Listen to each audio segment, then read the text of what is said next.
것이 궁금하다. 성경을 보면 아담과 하와 사이에서 두 아들 가인과 아벨이 태어났다고 기록되어 있지만 딸에 관해서는 일체 언급하지 않습니다. 때문에 우리가 성경을 읽다 보면 가인이 어디서 아내를 구했는지 자연스레 궁금해집니다. 한간에 떠돌고 있는 이야기처럼 아담과 하와 이외에 다른 인류를 창조했다는 얘기도 간혹 들으셨을 겁니다. 먼저 결론을 말씀드리면 당연히 아닙니다.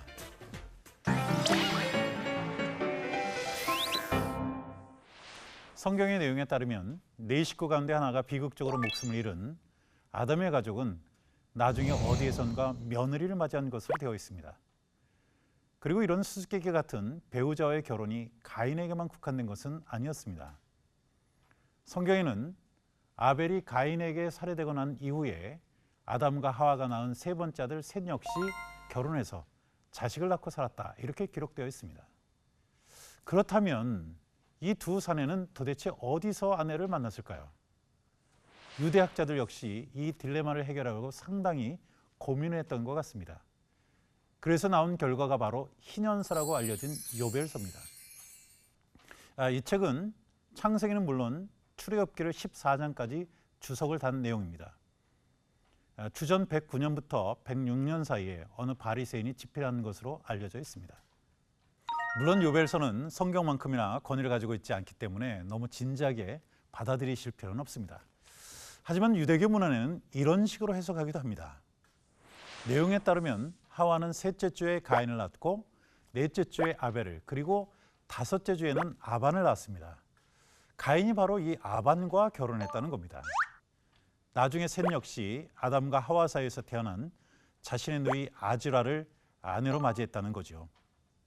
유대 문헌 가운데 일부는 정통적인 해석과 달리 가인과 아벨 사이에 심각한 갈등의 원인을 배우자를 찾는 문제와 연계하기도 했습니다. 아담과 하와가 두 아들과 딸 하나를 슬하에 두었기 때문에 결국 가인이 동생을 살해하는 그런 비극이 빚어졌다는 이야기죠. 조금 황당할 수 있습니다만 창세기를 랍비들이 주석한 미드라시 역시 거기에 동조하면서 이렇게 설명합니다. 또 다른 쌍둥이가 아벨과 함께 태어났다. 가인이 말했다. 내가 그녀를 아내로 맡겠다. 아벨이 말했다. 내가 갖겠다. 가인이 내가 첫째이니 그녀와 결혼해야 한다. 그렇게 말하자 아벨이 그녀와 함께 태어났으니 나와 인연을 맺는 게 당연하다, 이렇게 맞받아쳤다.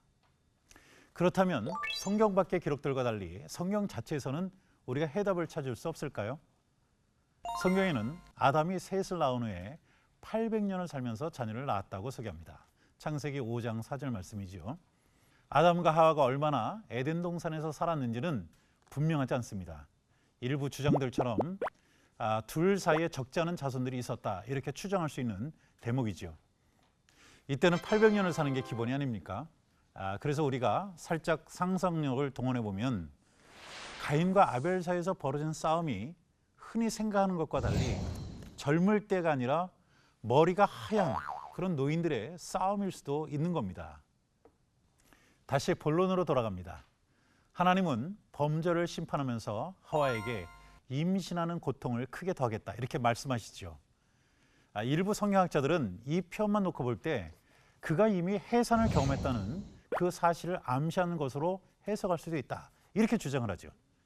성경 기록에 자간해서 해답을 찾으려는 궁여지책이다, 이렇게 볼 수가 있겠습니다. 어쨌든지 아담과 하와 사이에서 태어난 자손들의 숫자가 늘어나면서 서로 짝을 맺고 살았고 가인 역시 친척들 사이에서 자신의 아내를 얻었을 겁니다. 당시는 근친혼이 금기가 아니라서 도덕적으로도 전혀 문제될 게 없었습니다. 그런 정황은 가인의 발언이 뒷받침을 하죠.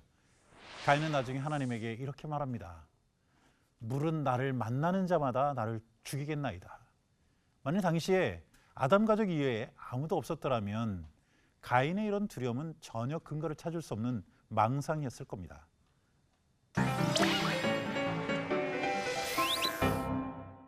그런데 근친관계는 소돔과 고모라 멸망에서 탈출한 롯과 두 딸, 그리고 대홍수가 있고 난 뒤에 노아 자손들 사이에서도 볼 수 있습니다.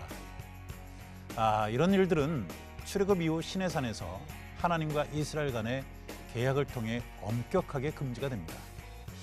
이처럼 우리가 성경에 기록된 사건을 그 당시 시대적인 눈으로 해석하지 않으면 성경은 아주 황당한 이야기가 될 수도 있는 겁니다. 물론 요즘은 근친혼이 도덕적으로나 유전학적으로 심각한 결과를 초래할 수 있어서 법으로 아주 엄격하게 금지가 되고 있습니다.